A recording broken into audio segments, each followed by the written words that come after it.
I will discuss the Pakistani Prime Minister Imran Khan's tweet, that what he has said in a series of tweets. I read his today's tweet and yesterday's tweet, and I found that he is a very angry over the removal of Article 370 from the Jammu and Kashmir, and not only that, but he wanted to polarize Indian population between the Hindus and the Muslims. And who is responsible for this?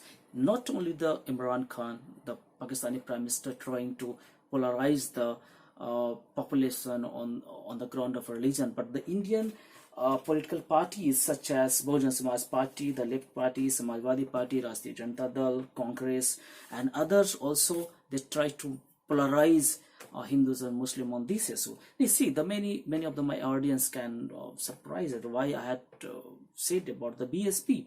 Why? Because the Satish Chandra Misra, the leader of Bahujana Samaj Party in the Rajya Sabha, has said that the removal of 370 will make a brotherhood between the Muslims of the rest of the country and the Jammu and Kashmir, and he has said categorically that the rest of the Muslim population can make property in the Jammu and Kashmir. So somehow the BSP tried to also polarize between the Hindus and the Muslims, and they thought that the issue of Jammu Kashmir is a Muslim problem, not this a political problem or this India's problem. And similarly, we all knows that what Samajwadi Party stand on the Jammu and Kashmir, what they are doing. And RJD, Rashtriya Janata Dal, that both the Rashtriya Janata Dal and the Samajwadi Party had the politics of MY Samikaran. All of you know about this, the Muslim Yadav and nothing else. They are on the name of social justice, but in fact they are the killer of social justice. They are the murderer of social justice. But anyway, this is not the subject matter here. He wrote, the Hindu supremacist Modi government poses a threat to Pakistan as well as to the minorities in India, and in fact to the very fabric of Nehru and Gandhi's India.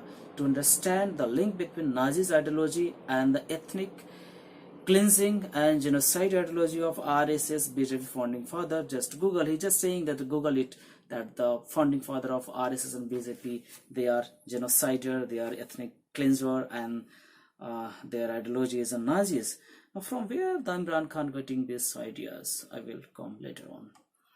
Now, in next tweet, the Imran Khan has said that the world must also seriously consider the safety and security of India's nuclear arsenal in the control of the fascist or racist Hindu supremacist Modi government.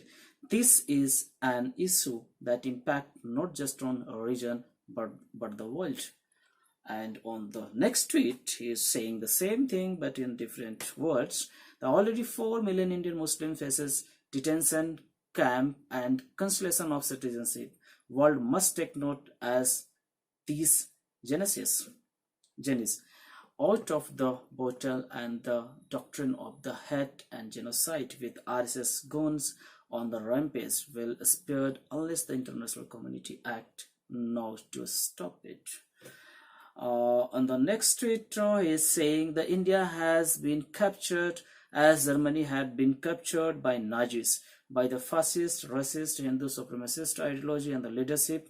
This threatens 9 million Kashmiris under siege of IOK for over 2 weeks, which have sent alarm bell rising across the world, with UN observer being sent there.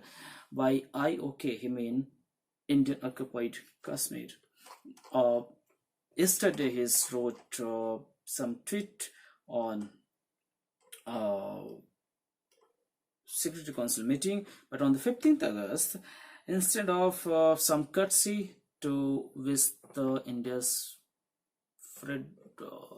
Independence Day, he wrote, that is why the Hindutva exclusivist creed of the Modi-led government, with its fascist tactic of IOK, will fail miserably in its attempt to smother and Kashmiri liberation struggle.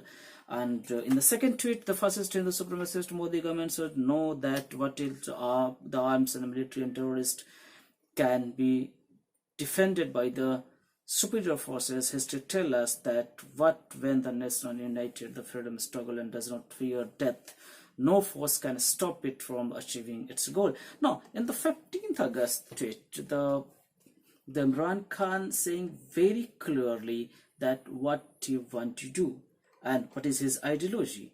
He just want to say that the whatever in the Jammu and Kashmir is, whatever that is the incident is going on, that is none other than the freedom struggle. And he's saying that the one day the Kashmiri will be free from the India, and they are not bothered about death, they are not bothered about the blood, and they are not bothered about anything.